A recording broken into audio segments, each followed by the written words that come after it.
Bonjour et bienvenue dans le 41e épisode de l'Art en 3 minutes. Nous sommes dans l'atelier de Steve Morphée pour découvrir en 2 épisodes ses techniques, comment il est rentré dans l'art, puis après il va nous raconter des petites histoires autour de ses œuvres dans le 2e épisode. Bonjour Steve. Bonjour. Ça va? Bah oui, ça va très bien, je suis très content de faire partie de ces épisodes-là, ça me fait plaisir. T'es prêt à répondre à 3 questions en 3 minutes? Ah ouais, je suis à fond. Allez, c'est parti. Première question. Alors, comment tu as commencé à créer? Ça, c'est ton tout premier personnage. Ouais. Donc, explique-nous un petit peu l'histoire.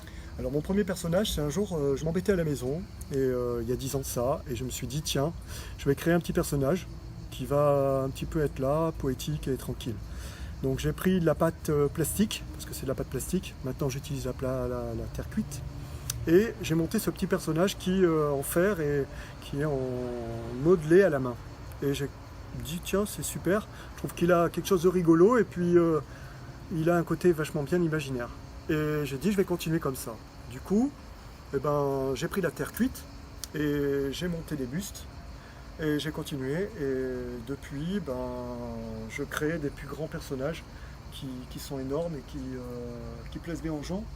Parce qu'il y a une part de poésie, d'imagination et puis je trouve qu'il me ressemble bien dans mon concept de vie. C'est donner une part de poésie aux gens et de contact pour que les gens puissent parler de plein de choses. Donc là, c'est Valentiou, un grand personnage qui fait 2,40 m. C'est un personnage qui attrape les rêves en plein air et qui les restitue aux gens qui n'en ont pas. Voilà.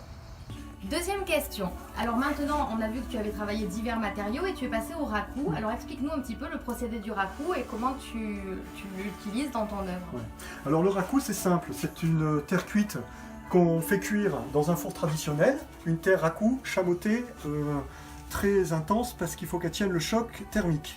Ensuite, on fait un émaillage. Donc on émaille la pièce et on la passe au four, un four qui va monter à 900 degrés. Très vite à température pour pouvoir faire cuire l'émail. Ensuite, la pièce est sortie à 900 degrés du four pour être posée par terre. L'émail craquelle, l'émail chante, on l'entend craquer dans tous les sens. Et ensuite, au bout de 20 minutes, on la prend et on la met dans un caisson d'enfumage avec de la sciure. Et donc la fumée va faire son chemin et va rentrer dans les parois, dans les fentes et dans les craquelures de l'émail. Et ensuite va donner une couleur teintée à la terre, qui elle deviendra grise, noire. Et l'émail va se teinter un petit peu plus foncé, et donc on va voir toutes les nervures qui se sont faites avant l'enfumage, et qu'on ne voyait pas avant, évidemment. Donc voilà, ça c'est une pièce en raku qui est vraiment sympathique, et qui fait qu'on dirait qu'elles sont d'un autre temps. On dirait qu'elles sont, depuis 200 ans, elles ont été enfouies et ensuite ressorties et montrées aux gens. C'est pour ça que la technique japonaise est sympathique, parce que ça fait des pièces temporelles.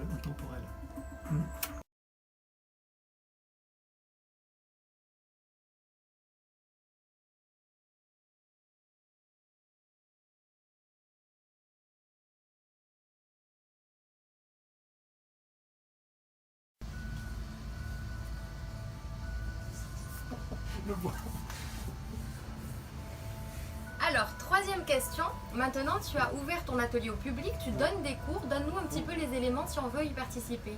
Alors mon atelier est ouvert à tout le monde, il suffit simplement déjà de venir voir une fois un petit peu comment ça se passe. Mon atelier est au 14 avenue Robert Schuman à Nice. La terre est fournie, les outils sont fournis. Moi je suis là pour vous aider à mieux travailler votre création, pas trop y participer parce que c'est votre création.